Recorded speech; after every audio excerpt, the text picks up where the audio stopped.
Bueno, muy buenas tardes. Muchísimas gracias a todos por acompañarnos. Este jueves 4 de julio de 2024 vamos a dar inicio a la jornada número 26 de nuestro seminario permanente de tradición del pensamiento socialista en Venezuela, hoy dedicado a uno de los imprescindibles, un camarada que extrañamos muchísimo, Carlos Lanz Rodríguez. Y para hablar de Carlos tenemos el placer de que nos acompañe un muy querido amigo, Luis Bonilla Molina, quien está ahorita en Brasil.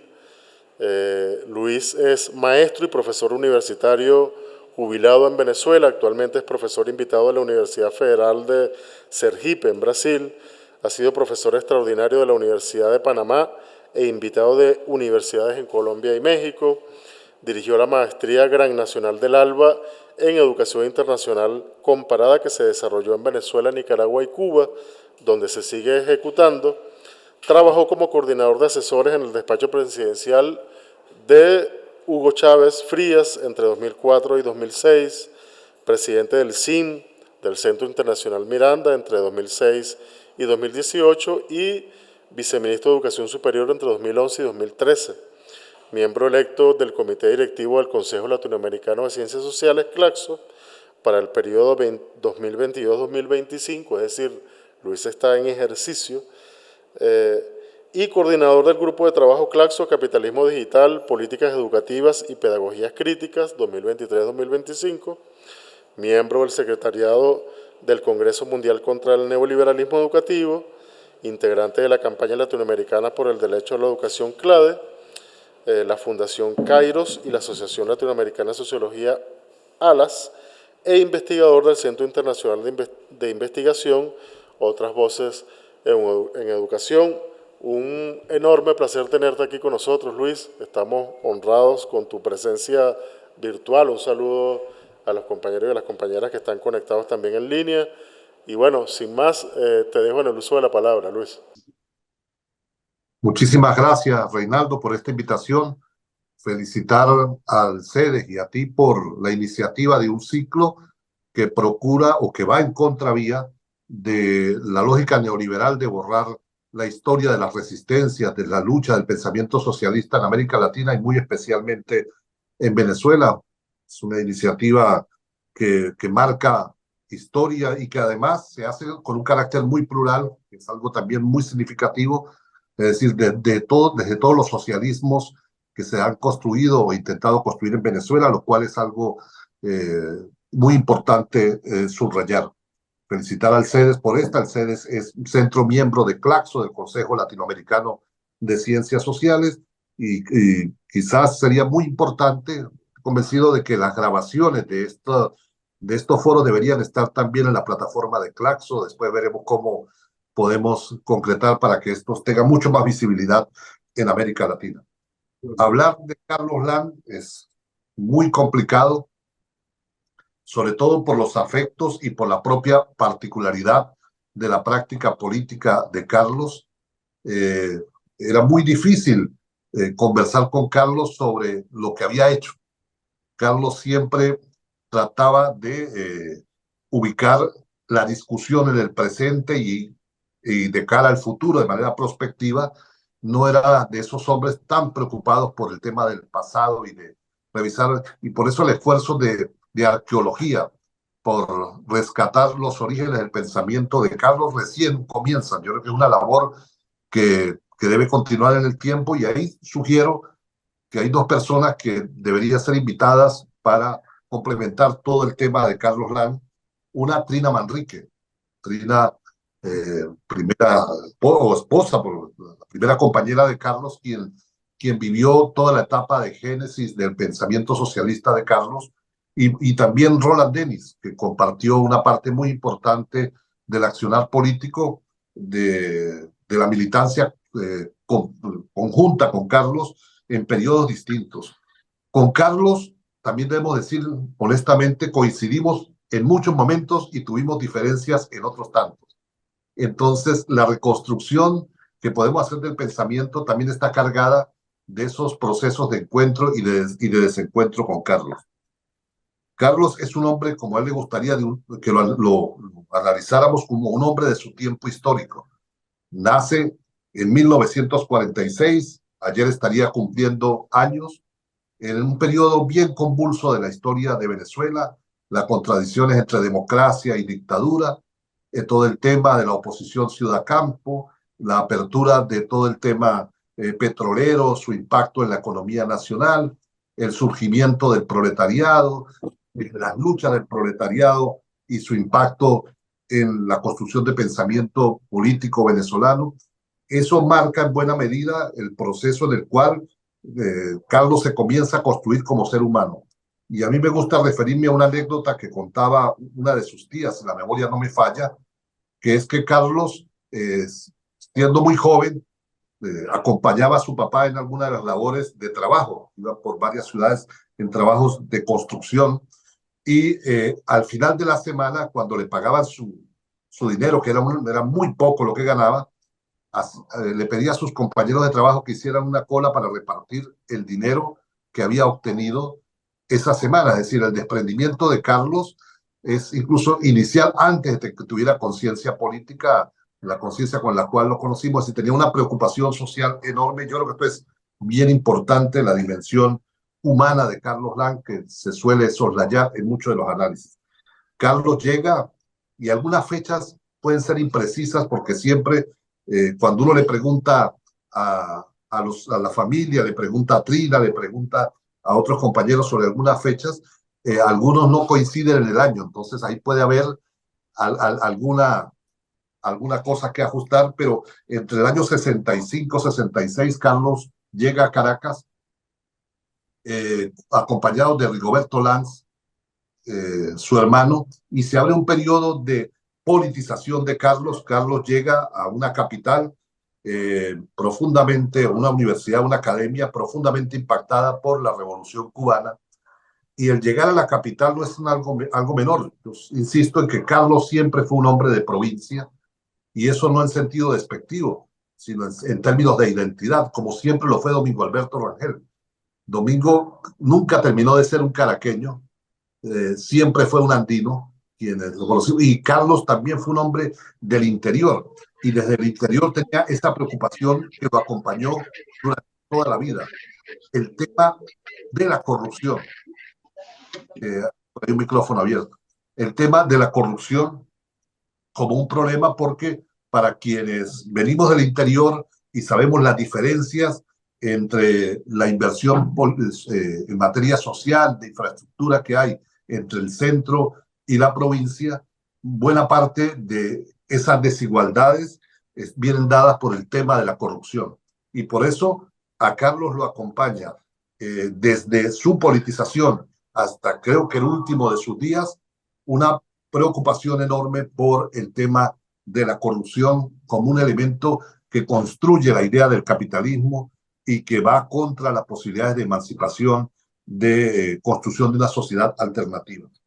Entre 1966 y 1968, Carlos comienza a aproximarse en unas ocasiones al MIR, eh, con el cual estaba vinculado Rigoberto, pero también al PRB, y se vincula posteriormente mucho más al aparato militar y económico del PRB, pero en un momento en el cual el propio PRB estaba naciendo y construyendo su identidad. Es decir, la construcción de la identidad de Carlos Lang está como actor político, también se da un momento de construcción de la propia identidad del PRB, que necesitaba construirla diferenciándose de sus orígenes, y en ese proceso, Carlos comienza a tener lecturas poco ortodoxas, lecturas que van desde múltiples lugares del socialismo, que no era el socialismo soviético solo, el socialismo triunfante, sino de socialismos que se reivindicaban del pensamiento crítico, y esto marca desde sus comienzos lo que sería el pensamiento de Carlos Lang, abierto a distintas corrientes del pensamiento, no solo del marxismo, incluso del anarquismo.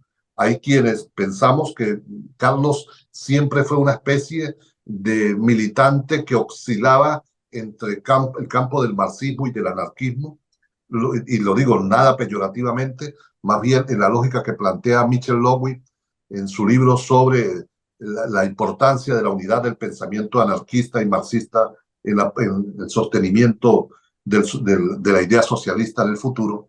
Carlos siempre se movió en esas bandas y es precisamente en ese periodo de construcción de identidad cuando cae por primera vez preso. Estuvo preso primero en un hospital, impactado por el balazo que le dieron en la cara con salida en el oído, que siempre le afectó. Y en el periodo en la cárcel, el periodo en San Juan de los Morros, Carlos escribe un conjunto de cartas que sería necesario recuperar, de las cuales algunas hemos podido leer fragmentariamente, que es un proceso en el cual él le escribe a Trina, a su compañera, todo el proceso de discusión con los textos, cómo la relación con los textos y con la militancia política en la cual está inmerso le permite ir configurando una forma propia de pensamiento y de interpretación de la propuesta socialista para Venezuela.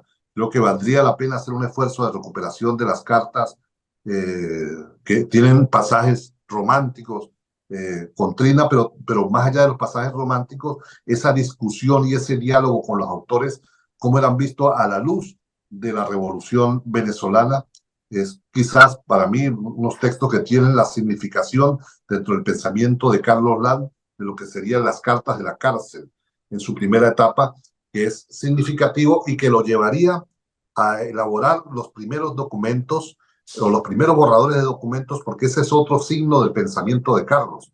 Carlos va construyendo sus documentos a través del tiempo, es decir, construye el texto sobre el fetichismo jurídico, pero 5 años después le agrega 2, 3 párrafos, 5 páginas y vuelve a lanzarlo nuevamente, corregido, y luego 10 años después los vuelve a tomar. Los textos de Carlos hay que verlos en esa construcción permanente, y cuando leemos el fetichismo jurídico en la última etapa de su vida, no es el mismo texto que pudimos ver en un comienzo, sino que muestra el crecimiento de Carlos. Entonces, a Carlos hay que evaluarlo, acompañarlo en ese proceso continuo de formación que se expresa en documentos como ese o el de la crisis orgánica del capital, en la cual además tiene la ventaja que pone a dialogar autores que difícilmente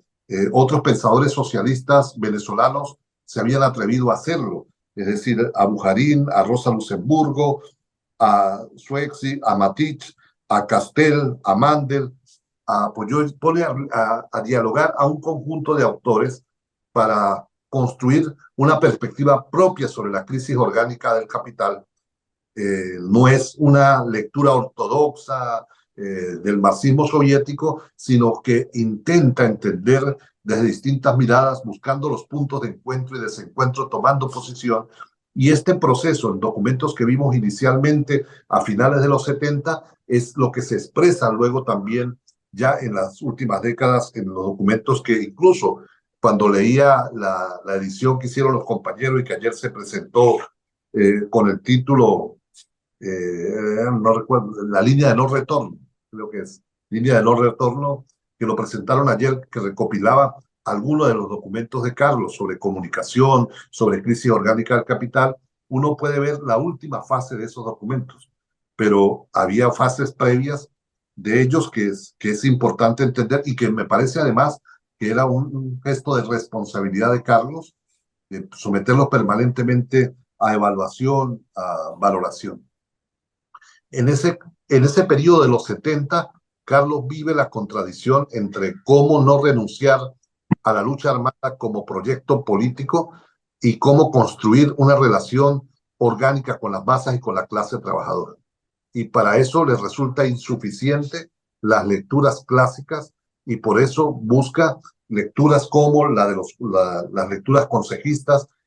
Por eso llega a todo el tema del autonomismo, pasa por un periodo autonomista también, buscando todo lo que es la relación de la insurgencia con una línea proletaria, una línea de vínculo con la clase obrera de carácter anticapitalista, y en ese proceso es que ocurre el secuestro de Nihaus, que es un acto en el cual se le vincula a él, a, a Jorge Rodríguez, a Salón Mesa y un conjunto de militantes, pero en el cual hay dos textos muy vinculados al pensamiento de Carlos que sería importante valorarlo. Uno, el texto o dos textos de Gaspar Castro Rojas, cómo secuestramos a Nihaus, y el otro sobre el expediente de la corrupción administrativa, los interrogatorios que se hacen sobre Nihaus. Y recordemos que las siglas Gaspar Castro Rojas son las siglas del Grupo de Comando Revolucionario, en el cual se hace una valoración nuevamente como una operación de carácter revolucionario, pero una operación anticorrupción y contra los intereses norteamericanos que promueven precisamente todo el tema de la corrupción como un mecanismo político permanente de sostenimiento en el poder. En el periodo de la cárcel, Carlos se repolitiza nuevamente. De hecho, para mí el periodo más importante de la producción intelectual de Carlos se da en la cárcel, en el cuartel San Carlos. Antes había estado en la penitenciaría de San Juan de los Morros y en la cárcel Modelo, pero en este momento está en el cuartel San Carlos, y ahí Carlos tiene la oportunidad de discutir consigo mismo, que era la primera realidad, porque muchos de los que rodeaban a Carlos en ese momento, desde el punto de vista teórico, no estaban acompañando el debate en toda su fuerza, de cómo ir a una búsqueda de unas lecturas mucho más proletarias, mucho más de vínculo con la clase trabajadora, pero también de insurgencia revolucionaria. Y ahí se produce un documento que es clave para mí, lo que yo llamo el documento, el primer programa de transición en Venezuela, elaborado entre el 79 y el 80, que fue publicado como número 0, separata número 0 de Al Rojo Vivo, la organización que Carlos contribuye a formar desde la cárcel, el Movimiento Revolucionario de los Trabajadores, el MRT, y Al Rojo Vivo, el periódico de esa etapa, y además en los periódicos de ese periodo, los 10 primeros números de Al Rojo Vivo, podemos ver el pensamiento de Carlos con toda su fuerza y cómo evoluciona hacia una perspectiva del socialismo profundamente proletaria, profundamente vinculada a la clase trabajadora. Lamentablemente la experiencia del MRT duró muy poco, pero no obstante, Carlos siguió avanzando en su construcción teórica, y eso luego de que en el último periodo del gobierno de Luis Herrera se produce el indulto, un indulto en el cual él nunca renunció a la lucha armada. Carlos siempre decía que era quizás el único revolucionario venezolano que nunca había renegado de la lucha armada ante el Estado, y sale producto de un indulto, y ahí Carlos había tenido una aproximación, sobre todo por las lecturas que había hecho de Ernest Mandel, a algunas corrientes del troquismo que existían en Venezuela. Tiene un primer periodo de búsqueda, a ver si estas lecturas proletarias tienen algo que ver con lo que avanza en pensamiento. Viaja a Colombia para ver la experiencia del bloque socialista, lo que estaba ocurriendo con el bloque socialista. No recalza lo que ve allí. Años antes de morir conversamos largamente sobre su impresión en estos años, y Carlos no termina de ver como vinculado el proceso colombiano, lo que veía con el bloque, con lo que él consideraba debería ser la experiencia en Venezuela. Pero allí ocurre algo muy importante que marcaría su devenir político en las décadas siguientes, y es que entra en contacto con Orlando Fals Borda, en medio de todo el movimiento pedagógico colombiano que insurge, que intenta construir una alternativa radical desde abajo, todo el empuje de los colectivos pedagógicos, de los procesos de sistematización del saber pedagógico desde abajo, desde el vínculo de esa construcción de saber pedagógico con las luchas de otros sectores sociales, y eso es uno de los factores que más impacta a Carlos Land, y que lamentablemente creo que él incluso no lo reconoció suficientemente, pero al llegar de la experiencia colombiana, Carlos sistematiza lo que aprendió en el primer borrador de lo que sería el método Invedecor.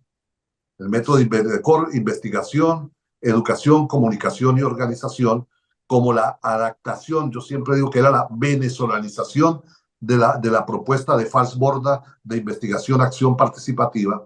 Carlos le hace una traducción militante a lo que debería ser en el contexto venezolano, y surge el primer borrador de Invedecor, la propuesta de trabajo con los y las docentes que animaría las siguientes décadas de su vida política, política, pedagógica y todo lo demás. Y ahí luego escribe El poder en la escuela, un texto en el cual ya no enfatiza Carlos solo en el tema económico y el tema político. Antes se me pasó, había elaborado un documento que es necesario también rescatar la cárcel, que era características que debe tener una organización revolucionaria, una organización de los y los trabajadores, donde introduce todos los temas de vanguardia respecto a cómo construir una organización horizontal que no sea de cuadros profesionales, sino que esté profundamente vinculada a la lucha revolucionaria. Y ese documento para mí debe ser de los que se rescaten con más prontitud. Lamentablemente no lo vi en la recuperación que hicieron los compañeros, pero seguramente aparecerá en otro momento. Bueno, Carlos, a partir de ese momento, centra una gran parte de su esfuerzo a dos iniciativas. La iniciativa política, que se vinculó a la desobediencia política, y a la editorial Acción Directa, línea de acción directa, que expresaba un compromiso de militancia en primera línea, y al movimiento pedagógico. Entonces, construye junto con lo que fue en ese momento la desobediencia política, una propuesta de construcción revolucionaria continental que recupera la herencia política del PRB, de su paso por el PRB, pero le da nuevo significado, nuevo sentido a lo que es lo que denomina el proyecto Nuestra América, como consigna de articulación política, y entendiendo que la revolución no puede ser en un solo país, sino que requiere que sea en múltiples lugares para que pueda consolidar una propuesta económica y política de largo aliento. Entonces, el proyecto Nuestra América es una reivindicación de la revolución continental que elaboraba el PRD, pero un redimensionamiento y un relanzamiento a partir de lo que es la nueva realidad latinoamericana, de la insurgencia latinoamericana en los 80, a finales de los 80 y comienzos de los 90.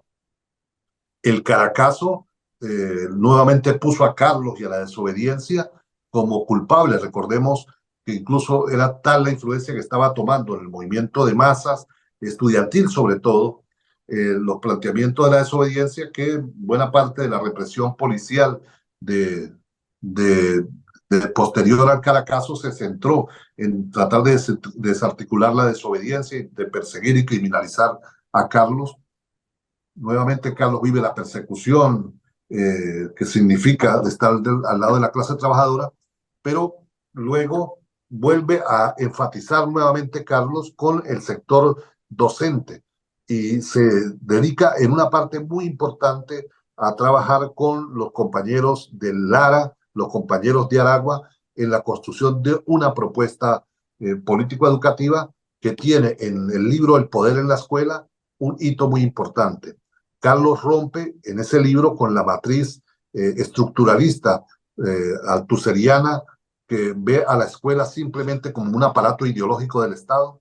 Es un texto en ese sentido muy significativo, reivindica todo el debate de los postestructuralistas, especialmente de Henry Giroux con el tema de las resistencias, y es de los pioneros, de los primeros que construye teoría educativa revolucionaria, reivindicando la idea de resistencia, es decir, que la escuela, la universidad son espacios de disputa donde también existe la posibilidad de construir alternativas desde abajo que pongan en tela de juicio las políticas de dominación que se implementan en el aparato escolar.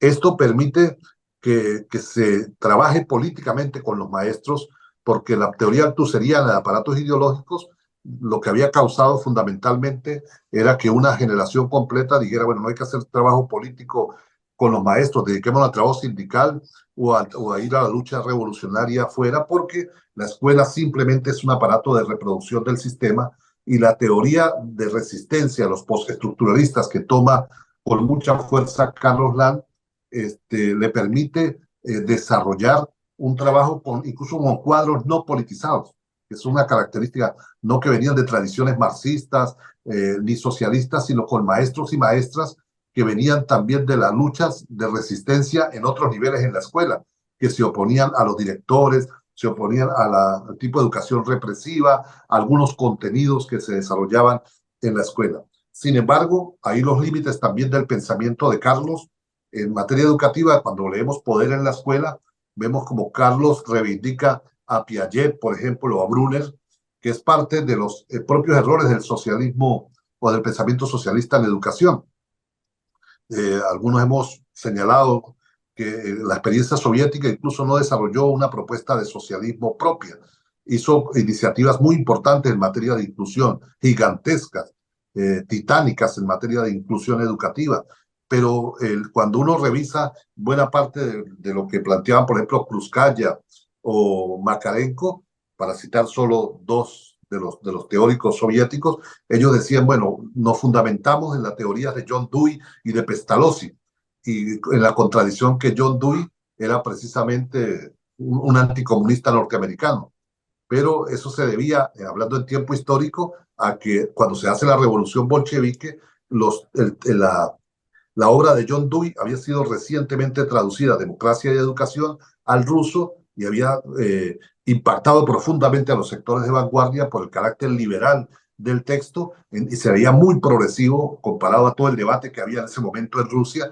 Y Pestalozzi, que venía del cristianismo, a desarrollar escuelas francas que después fracasaron por el tema del trabajo con los niños y lo que significaba la intensificación del trabajo, también servían como referentes para poder construir una propuesta, pero fue incapaz la Unión Soviética de romper con la matriz incluso de estructura del sistema escolar que adoptó el capitalismo industrial a partir del modelo de Comenio, de 4 ciclos de 6 años cada uno, preescolar, elemental, que se le llamó después primaria, gimnasia, que se le llamó secundaria, academia, que se le llamó universidad, sino que se montó sobre la estructura que había adoptado el capitalismo industrial como sistema escolar. Y algo con Carlos ocurre ahí en ese texto que es parte del debate que sostuvimos un buen tiempo con Carlos, cuando ve en teorías como la de Piaget o la de Brunner elementos de carácter progresivo que se debe a las propias carencias que tenemos en el pensamiento socialista en analizar a fondo la perspectiva educativa. No obstante, el trabajo de Carlos, muy potente en la construcción de saberes, sobre todo en las regiones de Aragua y de Lara, a través del método Invedecor surge toda una propuesta de trabajo de carácter educativo, de cómo elaborar un currículo que sea alternativo. Y ahí otra diferencia que también en esta revisión del pensamiento de Carlos es importante decir los aportes, pero también de cara a lo que Carlos le gustaría, el futuro, cómo superar algunos errores. Buena parte del debate de Carlos en esa etapa se centra en una propuesta de reforma curricular, algo muy parecido a lo que planteaba Dussel con el caso del gobierno de López Obrador y la posibilidad de transformar la educación si se cambiaban los textos y el currículo, cuando el cambio es mucho más complejo, pero lo que hace en materia curricular abre todas las puertas, en el caso de Carlos, para abrir un debate mucho más amplio en materia de transformación educativa. Y en esa dinámica se produce la rebelión militar del 4 de febrero, las rebeliones militares del 4 de febrero y del 27 de noviembre, y esto causa una conmoción en toda la izquierda. Carlos era parte de la izquierda que se había planteado la construcción de una vanguardia que lograra destruir las Fuerzas Armadas del régimen burgués y en consecuencia tomar el poder y construir una nueva fuerza revolucionaria basadas en las milicias populares. la insurgencia del 4 de febrero y del 27 de noviembre plantearon un debate que Carlos rápidamente asume como progresivo, como la insurgencia anticorrupción, que era gran parte de su matriz, y que eso permitía abrirle posibilidades a un cambio radical.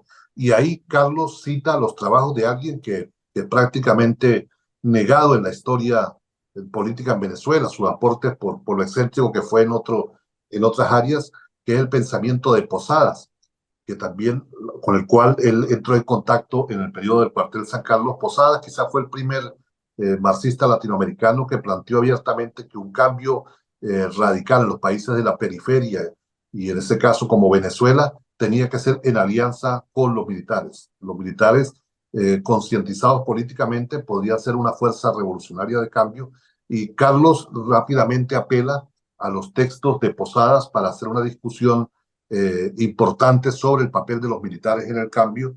Y una vez que se comienza a gestar cómo podría ser una posibilidad de transformación, asume también todo el debate de la constituyente, y una constituyente permanente. Y ahí hay todo un debate. Si revisamos los textos de Carlos, incluso de Roland, en el periodo del 92 en adelante, vemos como hay una perspectiva de constituyente permanente, no la constituyente como un momento solamente para elaborar leyes, sino una defensa de un proceso constituyente permanente que muchas veces Chávez después lo señalaría. Chávez vivía también entre la contradicción entre el proceso constituyente para producir la norma jurídica y la nueva estructura del Estado, o la constituyente como proceso permanente. Y ahí Carlos vuelve a la matriz política, elabora textos sobre el tema constituyente, y al llegar a Chávez a ganar las elecciones en el 98, desarrolla una iniciativa que fue única, que muestra la coherencia entre el pensamiento y la acción. El único ministerio del proceso bolivariano que en 1999 organiza un proceso constituyente que llevó a una consulta a más de 1 millón de docentes, niños, niñas y comunidades, fue el Ministerio de Educación, a través de la constituyente educativa que dirigió Carlos Rodríguez.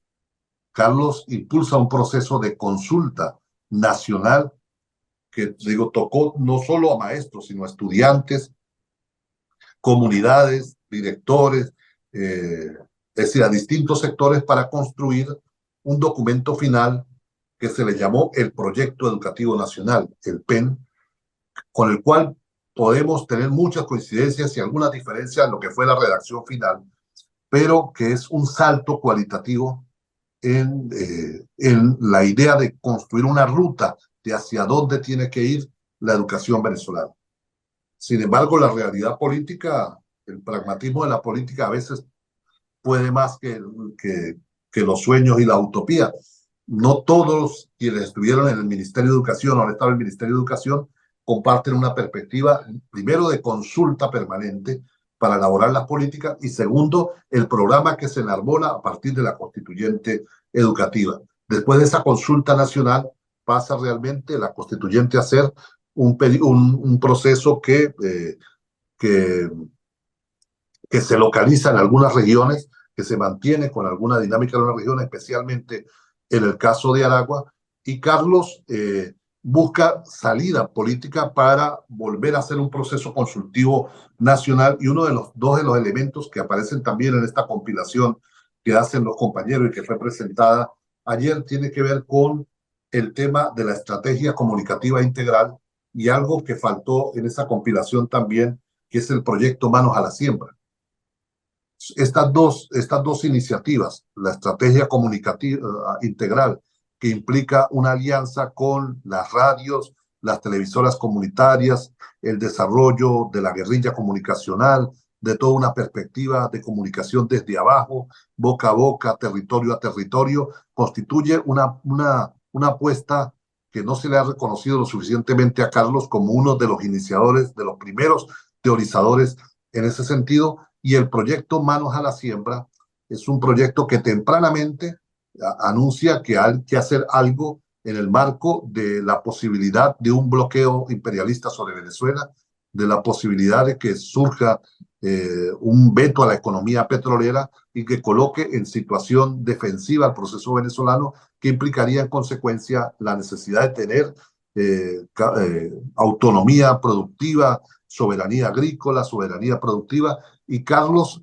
entiende que para hacer la disputa cultural, que él siempre planteaba que la revolución es fundamentalmente cultural, el aparato escolar tenía que jugar un papel importante.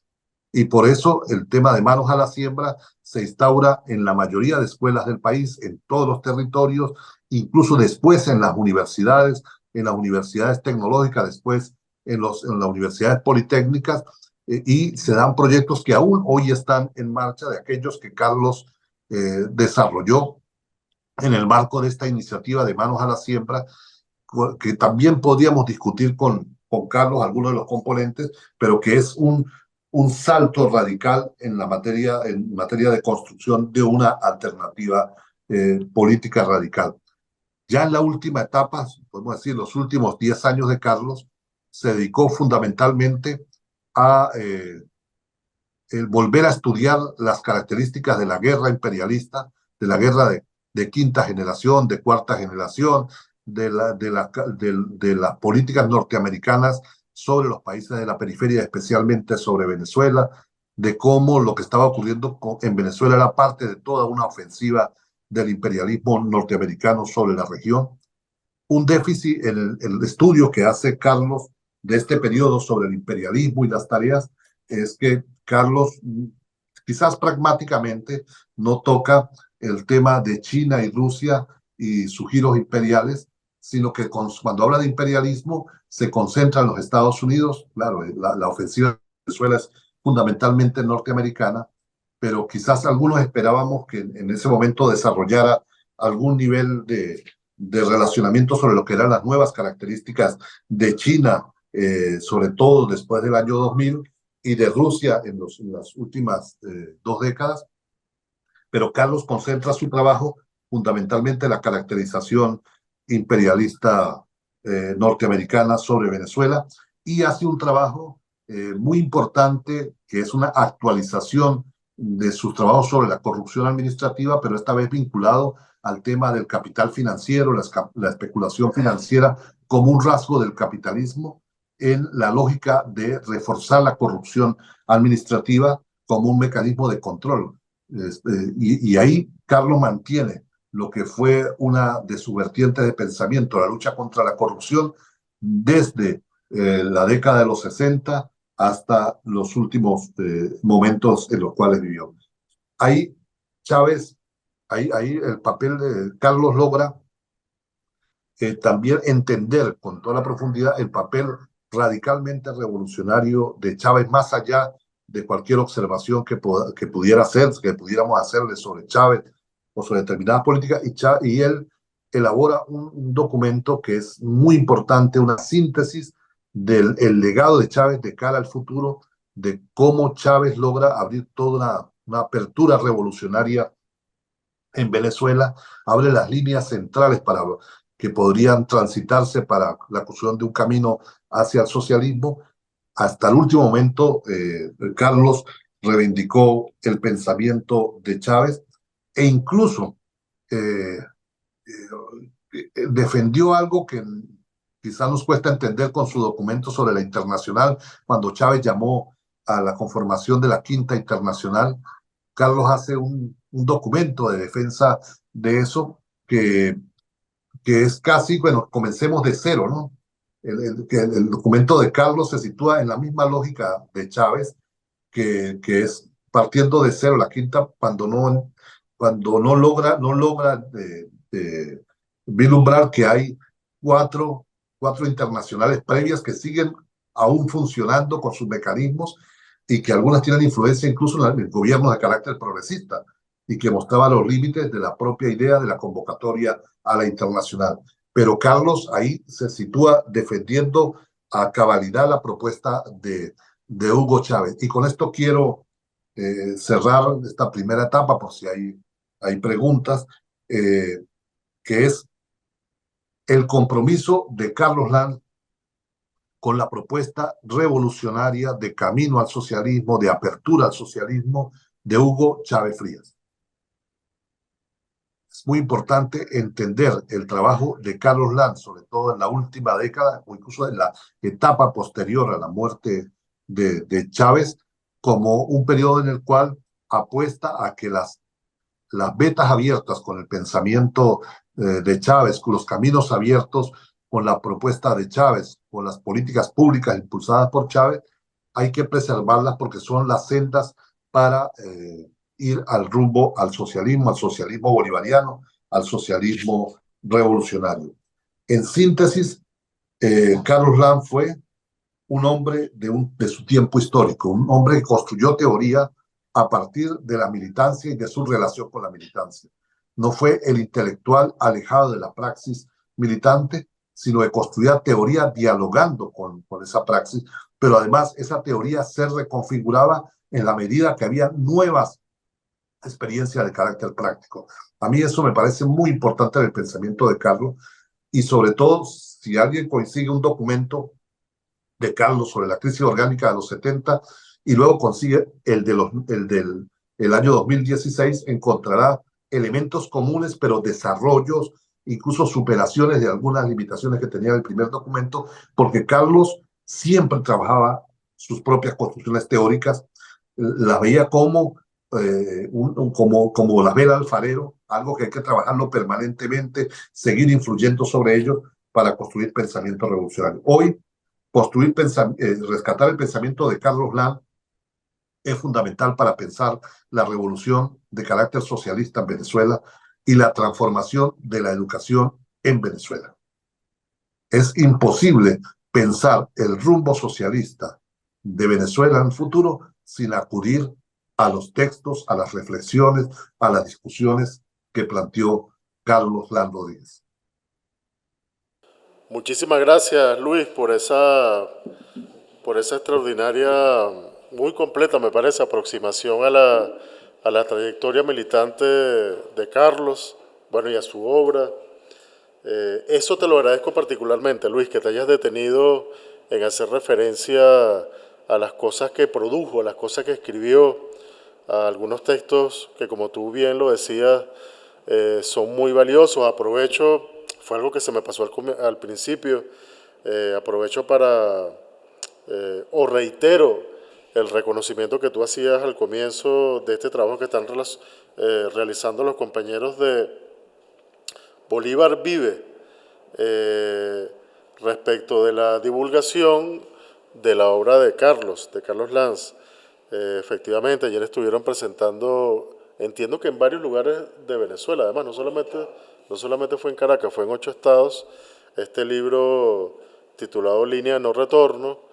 Y bueno, Luis, tú lo sabes, lo hemos conversado, una de las cosas que estamos procurando hacer aquí en Sedes, todavía de manera incipiente, es justamente recopilar la obra, las cosas escritas por los autores y las autoras que se inscriben dentro de esta tradición del pensamiento socialista revolucionario en Venezuela. Y bueno, por supuesto, ahí entra Carlos. Tú hacías allí algunas precisiones de algunos textos que no aparecen en este libro. Bueno, sin embargo, eso obviamente no le resta en lo absoluto mérito a ese esfuerzo, todo lo contrario, es un esfuerzo sumamente valioso. Pero bueno, sí llama la atención sobre la necesidad de seguir, de no cesar en este trabajo de seguir recopilando la producción intelectual de estos compañeros y de estas compañeras, y específicamente en el caso de Carlos Lanz. Tú hacías referencia, Luis, era algo que o sea, me generó mucha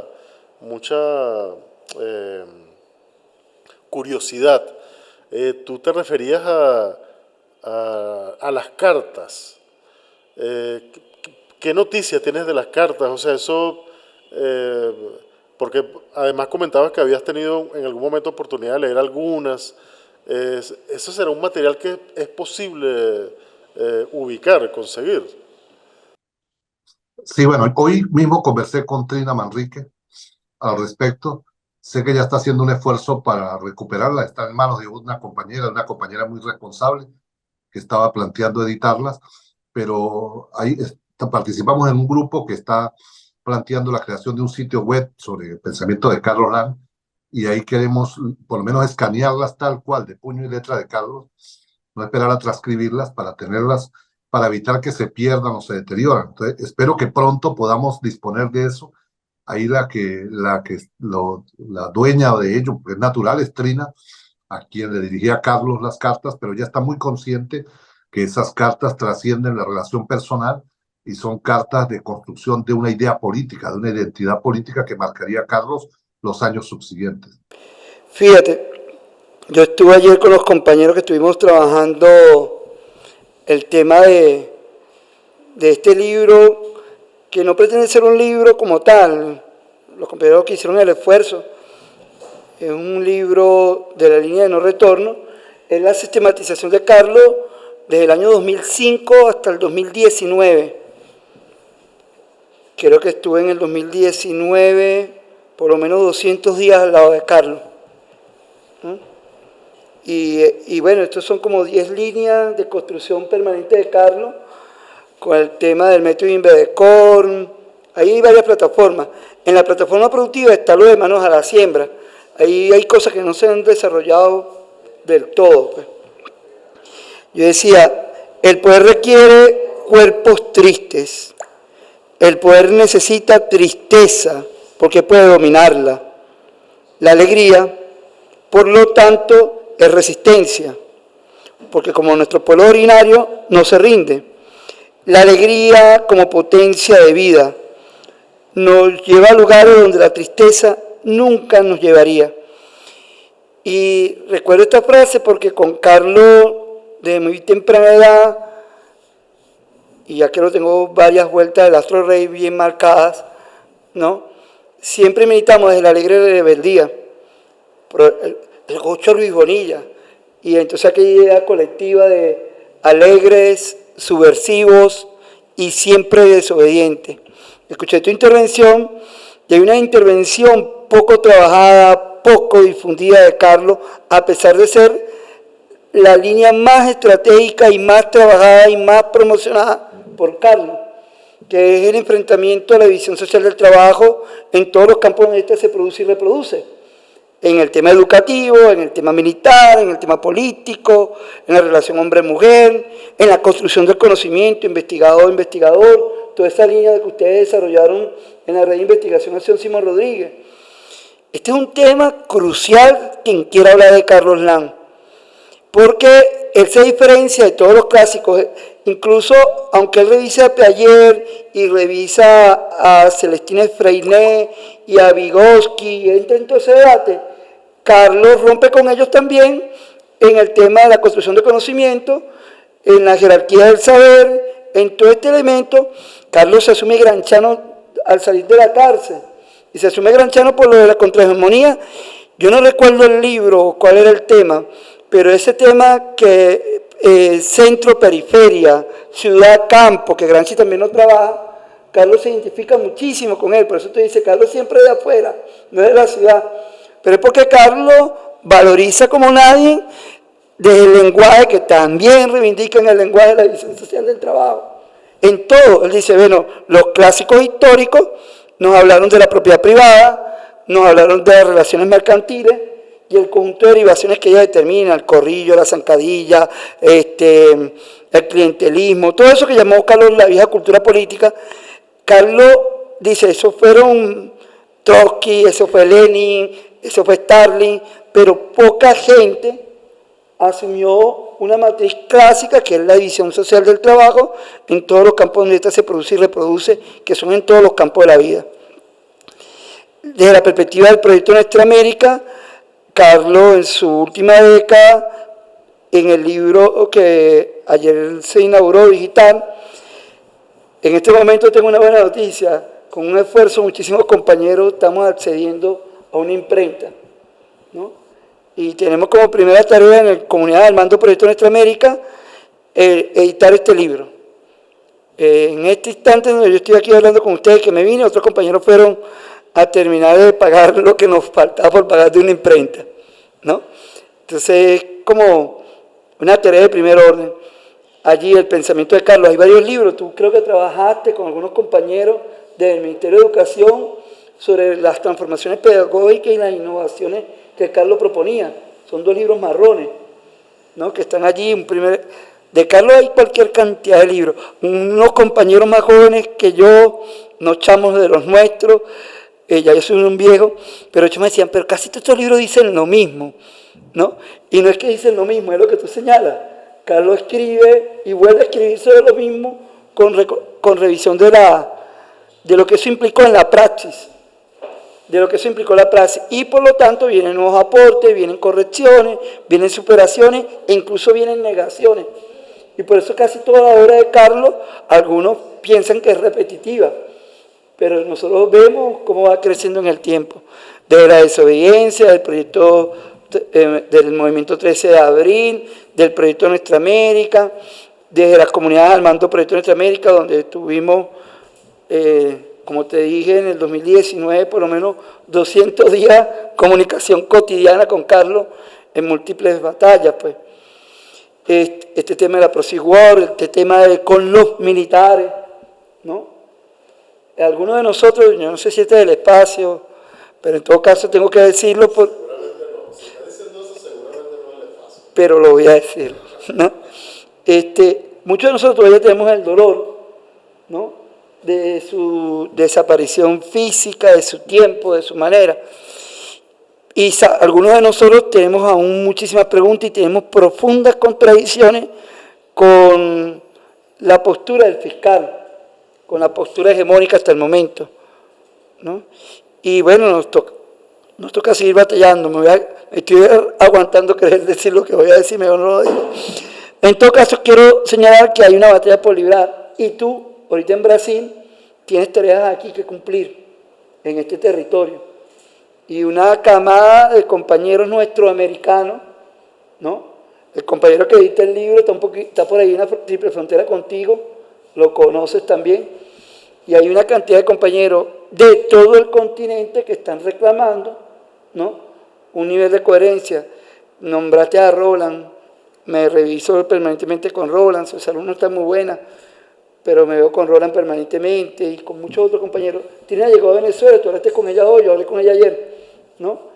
Está aquí en Venezuela y ese tema de las cartas y otra cantidad de cosas, vamos a ver cómo le damos.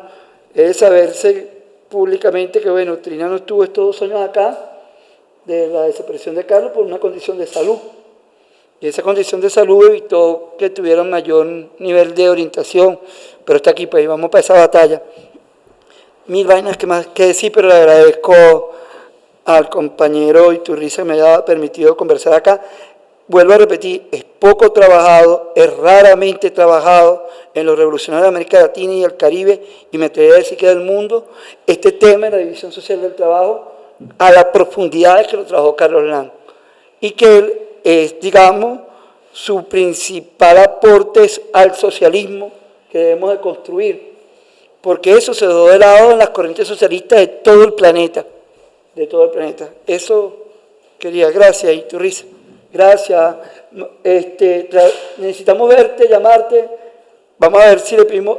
Entiendo que tienes tu número, Trina, ¿no? Se buscó el número para conversar. Cuando yo mencionaba el tema del libro, aquel que escribió Carlos en la cárcel, en el cuartel San Carlos, sobre los rasgos de un partido revolucionario, hay un capítulo completo que Carlos le dedica en ese texto a la división social del trabajo,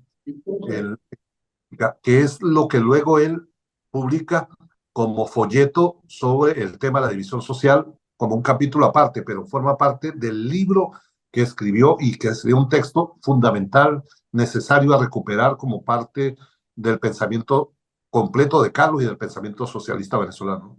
Sí. Luis, no sé si viste la pregunta que te hacen en el chat, Luis, pero bueno, la leo yo.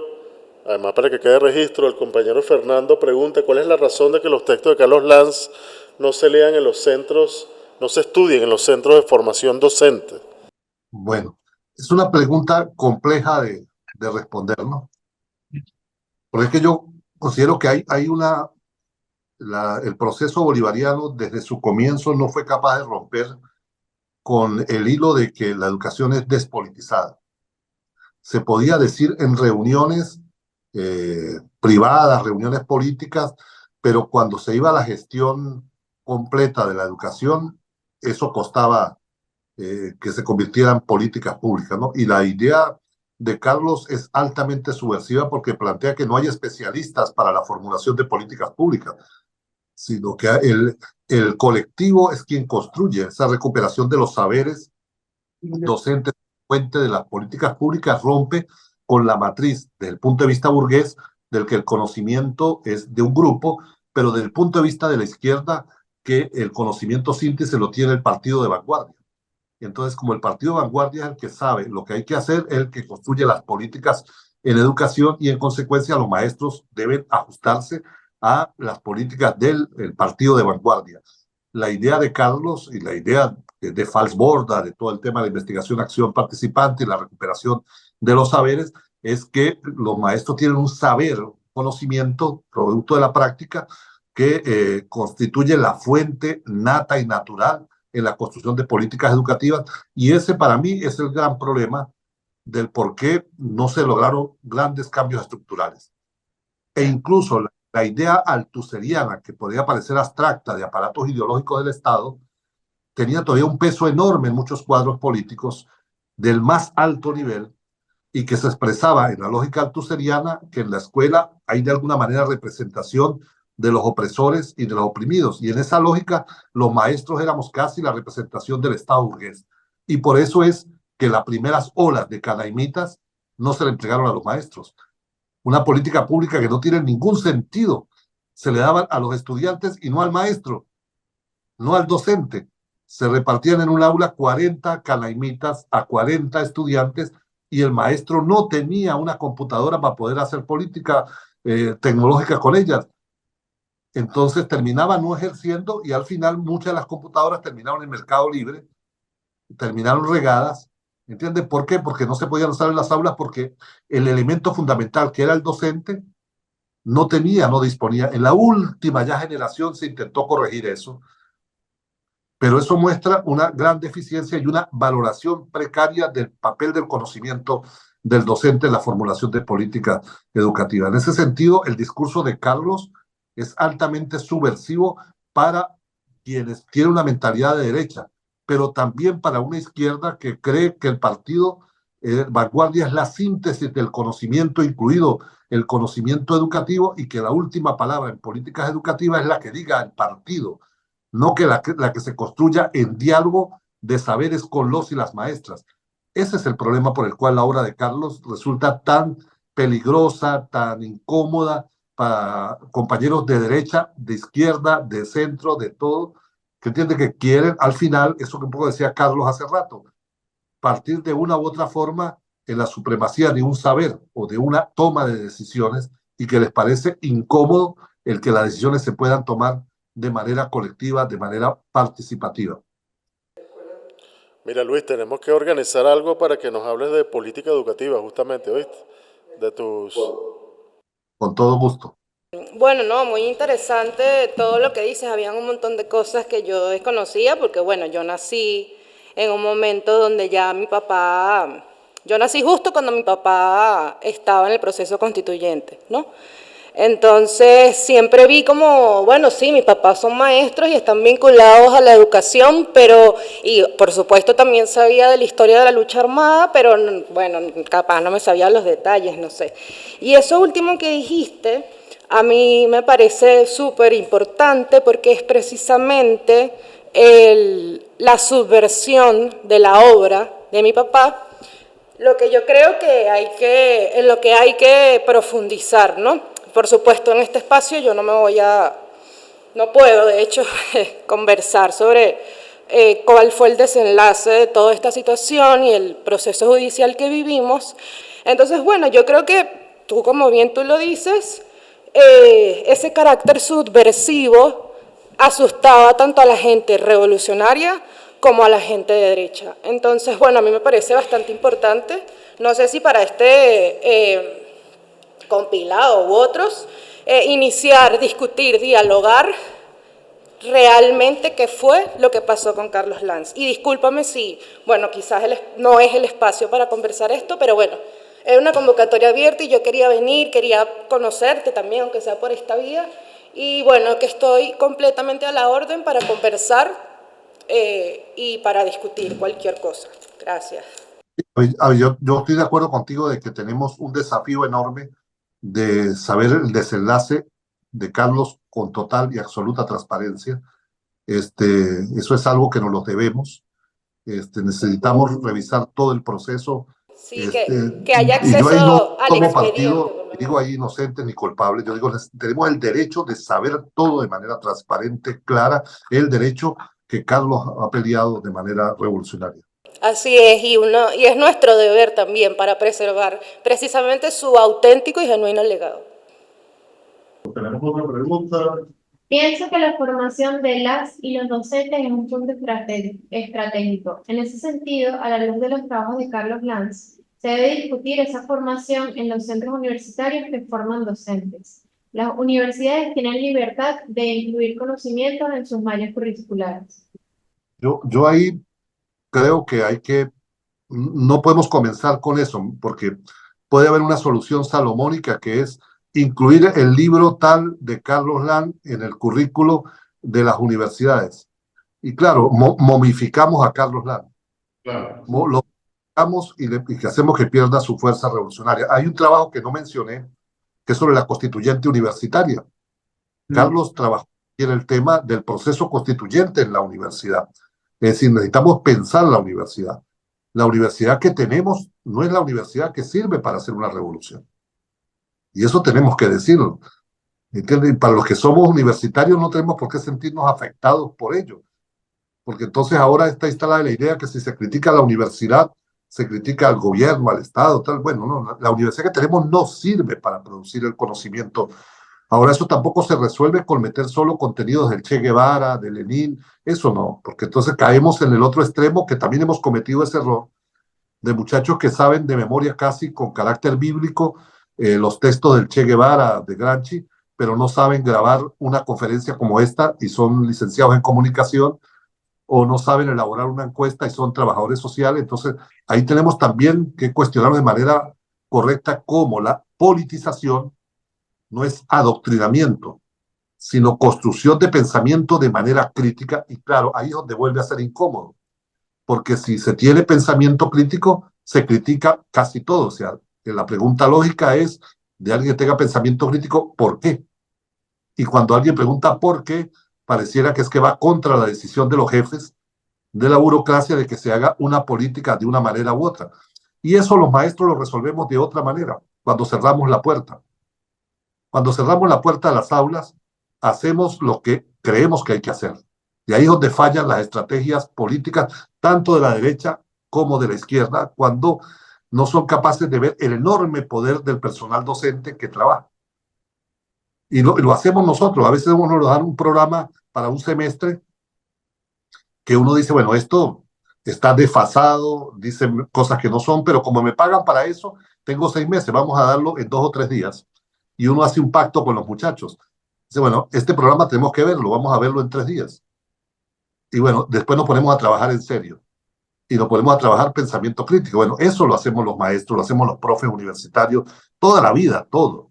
Lo hemos hecho lo que tenemos pensamiento crítico. Pero entonces yo le tengo mucho temor a eso de incluir en la malla un libro, un contenido, porque eso momifica el pensamiento.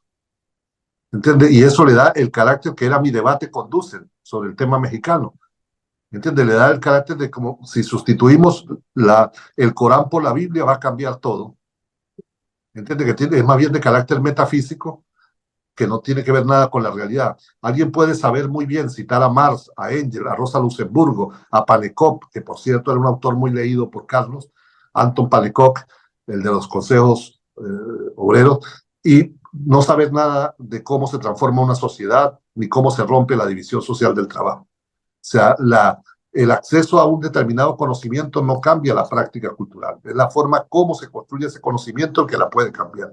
Y yo creo que ahí es la potencia del pensamiento de Carlos Lanz, la tarea pendiente a futuro de cómo transformar nuestro sistema escolar, nuestras universidades, para que puedan, de carácter estratégico, abrirle paso a un relanzamiento del pensamiento socialista, a una reconstrucción de la idea de revolución en un marco de humanismo, pero también de profunda radicalidad. Bueno, Luis, infinitamente agradecido, hermano. Me consta que eres una persona sumamente ocupada, así que, bueno, te agradezco particularmente, adicionalmente, por tomarte el tiempo. Carlos Lanz lo merece, ¿no?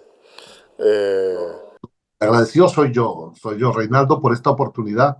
Carlos, yo se lo dije una vez, Carlos fue mi último héroe de la adolescencia, ese carácter, incluso desde el punto de vista personal, y yo creo que es también digno reconocer todo su aporte. Y yo diría una frase que acuñó Ernest Hemingway en El viejo y el mar, cuando decía, hay hombres derrotados pero no vencidos. Ese fue el signo de Carlos Lanz, un hombre de 1000 batallas, de 1000 derrotas, pero nunca vencido, como no está vencido hoy el pensamiento de Carlos Lanz. Muchísimas gracias, Luis. Más nada que decir después de esa frase. Un abrazo, hermano. Abrazo. Chao, chao. Hasta luego.